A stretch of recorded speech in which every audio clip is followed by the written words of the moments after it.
Hi friends, അപ്പോൾ നമ്മൾ 18 ഡേയ്സിനുള്ളിൽ 10th പ്രിലിംസിൻ്റെ syllabus ഫുള്ളായിട്ടൊന്ന് complete ആക്കുന്ന ടൈം ടേബിൾ ഇടുന്നുണ്ട്. ആർക്കെങ്കിലും യൂസ്ഫുൾ ആണെങ്കിൽ ഫോളോ ചെയ്യുക. ഡേ 1 നമ്മൾ ആദ്യം ഇട്ടിട്ടുണ്ടായിരുന്നു, അത് സെയിം ടൈം ടേബിളാണിത്. ഡേ 2ൻ്റെത് ഇതാണ് വരുന്നത്.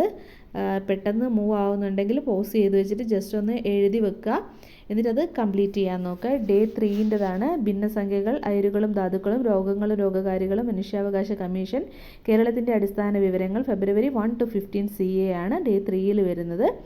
നെക്സ്റ്റ് നമുക്ക് നോക്കേണ്ടത് ഡേ 4 ആണ്. ഡേ 4ൽ വരുന്നത് ദശാംശ സംഖ്യകൾ, പ്രവൃത്തിയും ഊർജ്ജവും, കേരളത്തിലെ ആരോഗ്യക്ഷേമ പ്രവർത്തനങ്ങൾ, അതിർത്തികളും അതിരുകളും, വിവരാവകാശ കമ്മീഷൻ, ഫെബ്രുവരി 15 to 30 കറണ്ട് അഫെയറും കൂടെ നോക്കുക. ഡേ 5ലാണെങ്കിൽ വർഗവും വർഗ്ഗമൂലവും മൂലകങ്ങളും അവയുടെ വർഗീകരണവും, കേരളത്തിലെ പ്രധാന ഭക്ഷ്യ കാർഷിക വിളകൾ, അതേപോലെ തന്നെ അതോടൊപ്പം കേരളത്തിലെ നദികളും കായലുകളും, ഊർജ്ജ മേഖലയിലെയും ഗതാഗത വാർത്താവിനിമയ മേഖലയിലെയും പുരോഗതി, മാർച്ച് 1 to 15 CA കൂടെ നോക്കുക. ജസ്റ്റ് പോസ് ചെയ്യുക, എന്നിട്ട് വേഗം എഴുതിയെടുക്കുക കേട്ടോ.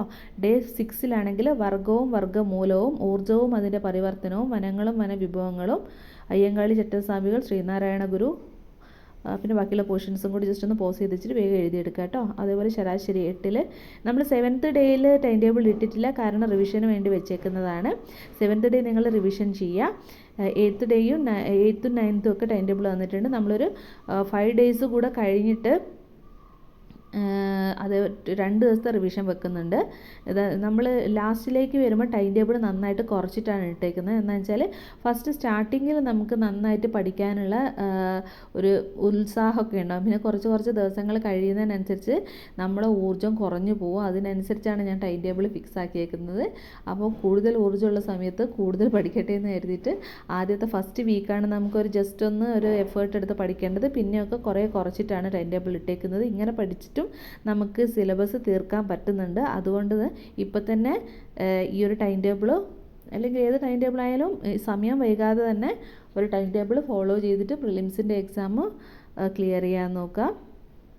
അപ്പം നമ്മൾ ഡേ 16ലാണ് ഇപ്പോൾ എത്തിയിരിക്കുന്നത്.